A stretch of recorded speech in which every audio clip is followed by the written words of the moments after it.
You do not charge a lion if you are a house cat.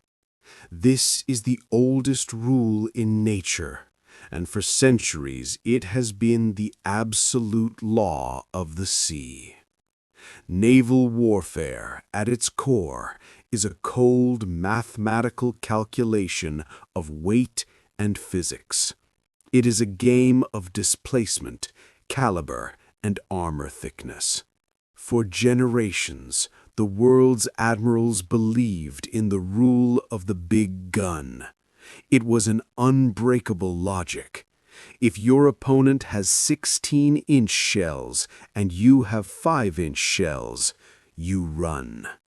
If your opponent's ship weighs 70,000 tons and yours weighs a mere 2,000, you do not engage. You disappear into the horizon.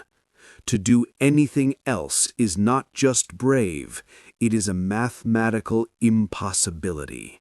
It is tactical suicide. The Imperial Japanese Navy lived and breathed by this rule. They didn't just follow it, they built a religion around it. They constructed the Yamato, the largest battleship to ever touch the water, specifically to be the ultimate enforcer of this law. With 9 18-inch guns, it was designed to shatter the will of any lesser force before they even saw the Japanese hull on the horizon. To the Japanese high command, a destroyer was nothing more than a tin can. It was a fragile screen for larger ships, a disposable scout meant to be brushed aside like a nuisance. They believed that when the heavy metal finally met the thin skin of the American fleet, the result would be a slaughter of mechanical certainty. There was no room for spirit in their equations. There was only the weight of the shell and the thickness of the plate. They believed that fear was a predictable variable. They assumed that when a small force met a superior one, the small force would behave rationally. It would flee, it would panic, or it would die quietly. But on October 25, 1944, off the coast of Samar, one man decided that the math was fundamentally wrong. He decided that the rule of the big gun didn't account for the soul of the man behind the trigger. And in one morning of absolute calculated madness, he would force the largest fleet Japan had ever assembled to realize a terrifying truth. They weren't fighting ships anymore. They were fighting something they didn't have a formula for. But in 1944, one man and one moment changed everything. You are Ernest Evans. You are 41 years old, a son of the Cherokee and Creek nations from Pawnee, Oklahoma. You are a man who has spent your entire life navigating worlds that weren't built for you. You are a graduate of the Naval Academy, a man of sharp angles, disciplined silence, and a legendary temper when it comes to the safety of your crew.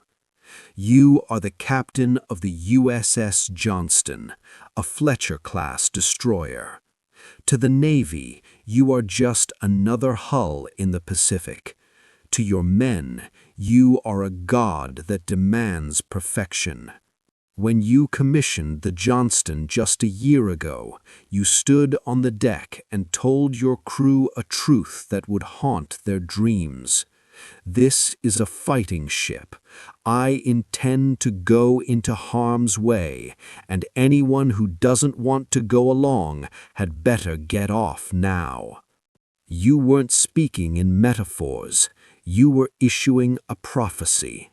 The war in the Pacific has reached its bloody crescendo. The Americans have landed at Leyte Gulf.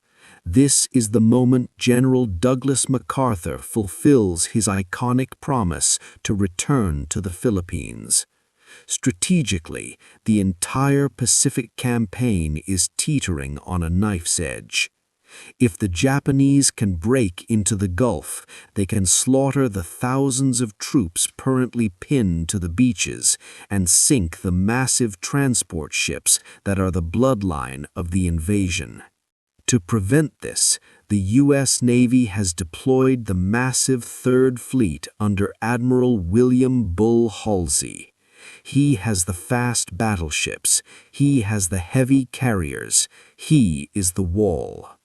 But the Japanese have crafted a masterstroke of deception. They send a decoy fleet of empty carriers to the north, and Halsey, aggressive, impulsive, and hungry for a carrier battle, bites the bait. He takes every single one of his heavy hitters and races north, leaving the San Bernardino Strait completely unguarded. He leaves the back door to the invasion wide open.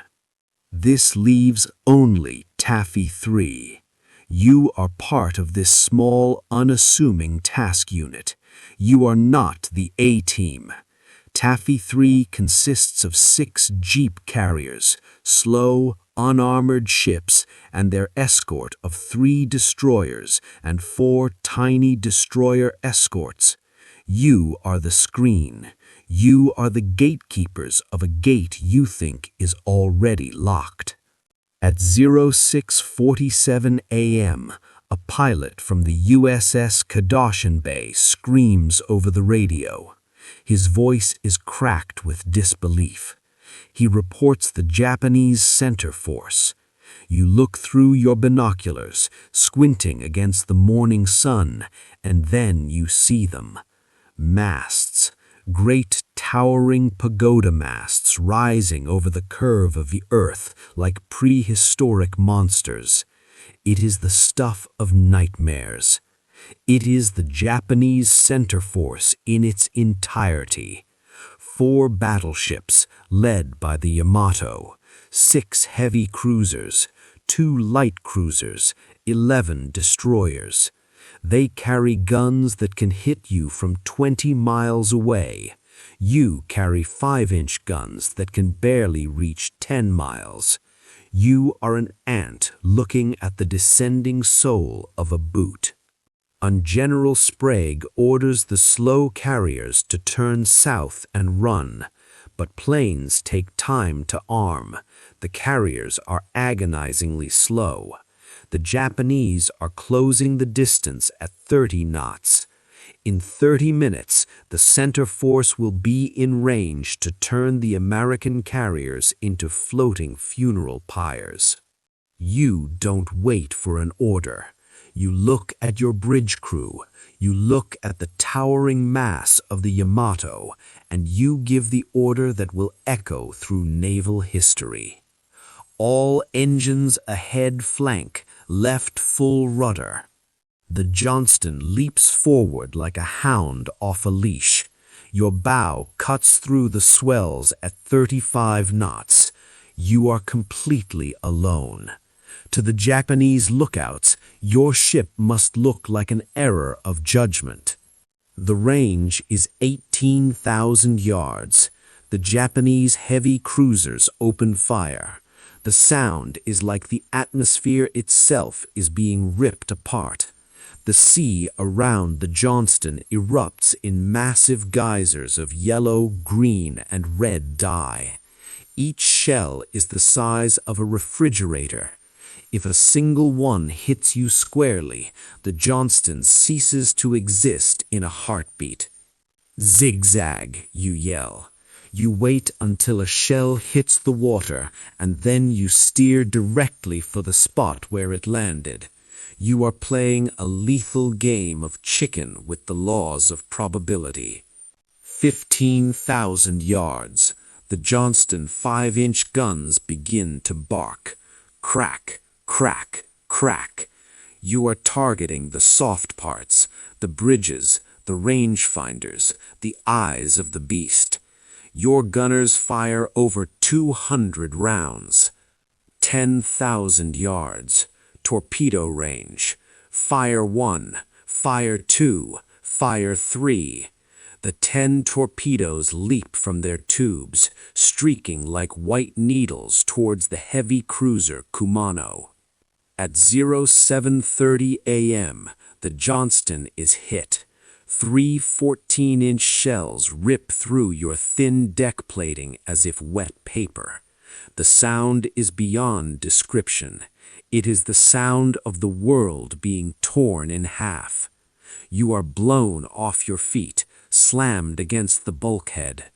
When you struggle to your feet, your shirt has been shredded from your back. 2 fingers on your left hand are gone. Your face is a mask of blood and shrapnel.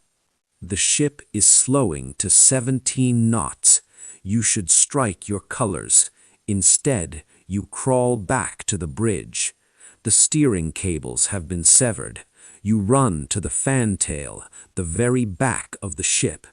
You are standing over a hatch, shouting steering orders down to the men below who are manually moving the rudder with iron bars.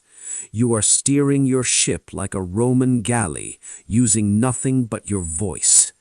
A rainstorm moves in, a literal godsend. You duck the Johnston into the gray mist. In the silence of the storm, your damage control teams are working in waist-deep water. They are plugging holes with mattresses and wooden plugs. The power returns. You have 1 engine. You have no torpedoes. You have half your guns.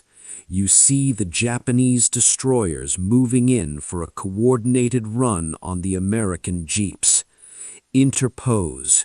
You drive the broken Johnston directly between the Japanese destroyers and the American carriers. You are a shield. You are a 2,000-ton wall of meat and defiance. You are firing so fast that the paint on your gun barrels is blistering and peeling off in long strips. Admiral Kurita is watching this in a state of mounting shock. He assumes that no captain would be this aggressive unless they had massive backup just over the horizon. He thinks your 5-inch shells are the ranging shots for 16-inch guns he can't see yet. He begins to doubt his victory. 900 yards. You are so close that their massive guns cannot depress low enough to hit you. Fire! Fire! Fire! You scream from the fantail. Your voice is a raspy growl. You are standing there, blood dripping from your mangled hand. If you find this kind of forgotten history as fascinating as we do, we'd be honored if you'd hit that subscribe button. We believe these stories deserve to be told. At 09:10 a.m., the end finally comes. 5 ships circle you. The order is given: abandon ship. As you go down into the oil-slicked water, a Japanese destroyer slides past. A Japanese officer is standing on the bridge. He stands at attention. He raises his hand to his cap. He salutes you. He salutes the ship that refused to die. What happened in the minutes after the Johnston sank is the realization that changed the trajectory of the Pacific War. Admiral Kurita was paralyzed by the ghosts created by Ernest Evans. He believed the ferocity of Taffy 3 was the vanguard of the entire 3rd U.S. Fleet. At 09:11 a.m., just 60 seconds after the Johnston slipped beneath the waves, Kurita gave the order: general withdrawal. He turned his massive battleships around. He fled back toward the San Bernardino Strait. He chose to save his fleet from a trap that didn't exist. The strategic impact was staggering. The invasion of the Philippines was saved in a single hour. The rule of the big gun had been dismantled not by a bigger gun, but by a Cherokee captain and a crew of tin can sailors who refused to acknowledge the math of their own destruction. What they didn't know was how close the Japanese were to total victory. If Kurita had pushed forward for just one more hour, he would have destroyed the American Pacific strategy in a single afternoon.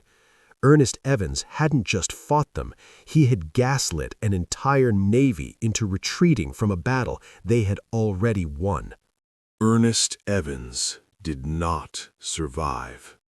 He was last seen on the fantail, a blood-soaked silhouette against the smoke, still directing his men.